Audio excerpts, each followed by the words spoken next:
ડુમસની સરકારી પડતર જમીનમાં 2000 કરોડના કૌભાંડનો મામલો. સુરતના તત્કાલીન અને સસ્પેન્ડેડ કલેક્ટર આયુષ ઓક સહિત જવાબદાર અધિકારીઓ સામે યોગ્ય તપાસ અને ગુનો દાખલ કરવા માંગ કરાઈ છે. ગુજરાત કોંગ્રેસ પ્રદેશ મહામંત્રી દર્શન નાયક દ્વારા રાજ્યના લાંચ રિશ્વત વિરોધી શાખાના મુખ્ય નિયામકને ફરિયાદ કરાઈ. ડુમસની સરકારી પડતર જમીનમાં 2000 કરોડનો કૌભાંડનો મામલો. સુરતના તત્કાલીન અને સસ્પેન્ડેડ કલેક્ટર આયુષ ઓક સહિત જવાબદાર અધિકારીઓ સામે યોગ્ય તપાસ અને ગુનો દાખલ કરવા માંગ કરાઈ છે. ગુજરાત કોંગ્રેસ પ્રદેશ મહામંત્રી દર્શન નાયક દ્વારા રાજ્યના લાંચ રિશ્વત વિરોધી શાખાના મુખ્ય નિયામકને કરી છે ફરિયાદ. લેખિતમાં ફરિયાદ કરી કાર્યવાહીની માંગ કરી છે. ડુમસની 311 ત્રોણવાળી સરકારી પડતર જમીનમાં ગણોતિયા તરીકે ખાનગી વ્યક્તિનું નામ દાખલ કરાયું.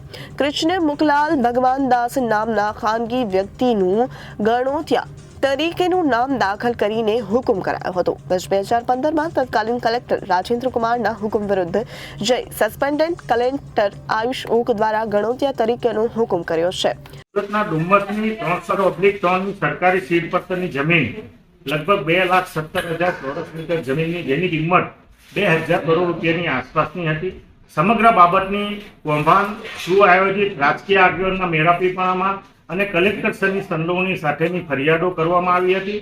આ અનુસંધાનમાં ગુજરાત સરકાર દ્વારા તાત્કાલિક અસરથી તપાસના અંતે કલેક્ટરશ્રીને સસ્પેન્ડ કરી દેવામાં આવ્યા હતા અને સમગ્ર બાબતમાં કલેક્ટર ઓફિસ જેની આ બાબતની સંડોવણી હતી કલેક્ટર ઓફિસની સાથે સંકળાયેલા અસંખ્ય મામલતદારથી ચીફની માંડીને ક્લાર્ક સુધીના લોકોની બદલીઓ કરી દેવામાં આવી હતી અને સમગ્ર બાબતની તપાસ કરવામાં આવી હતી.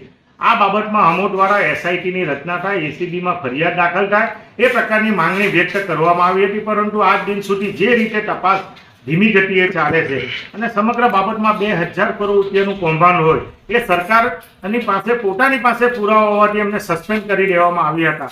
આ અનુસંધાનમાં સરકારના એસીએસ દ્વારા સુઓ મોટો દાખલ કરીને એસીબીમાં ફરિયાદ દાખલ કરવાની હોય છે. પરંતુ આજ દિન સુધી કોઈ પણ પ્રકારની આ ફરિયાદ ન થતા 1લી તારીખે મેં માન્ય એસીબી વિભાગના નિયામકશ્રીને પત્ર લખીને વિનંતી કરી છે, તકેદારીઓમાં વિનંતી કરી છે, એસીએસને વિનંતી કરી છે કે ગુજરાતની સરકાર અને કેન્દ્રની સરકાર ઇલેક્ટ્રોનિક અને પ્રિન્ટ મીડિયા દ્વારા જાહેરાતો કરીને જાહેરાત કરે છે કે કોઈ પણ જગ્યાએ ભ્રષ્ટાચાર કોઈ વ્યક્તિ કરતો હોય, કોઈ યોજનામાં ભ્રષ્ટાચાર થતો હોય તો તાત્કાલિક અસરથી ટોલ ફ્રી નંબર દ્વારા જાણ કરવામાં આવે, લેખિત મૌખિક ફરિયાદ કરવામાં આવે.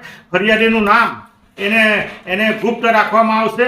પરંતુ આ હમો દ્વારા અને સરકારની પાસે 2000 કરોડ રૂપિયાની મોટું આટલું કૌભાંડ જોઈએ તો સ્વાભાવિક છે કે આમાં નાણાકીય લેતીદેતી અને નાણાકીય લેવદેવડ થઈ હોવી જોઈએ. એટલે સમગ્ર બાબતમાં તપાસ કરવા માટે અને કલેક્ટરશ્રીએ જે 1 મહિના દરમિયાન જે કોઈ આ બીજા વધારાના હુકમો કર્યા હોય એમની બદલી કે એને સસ્પેન્ડ કરવાના અનુસંધાનમાં તો એ તમામ હુકમની તપાસ થવી જોઈએ.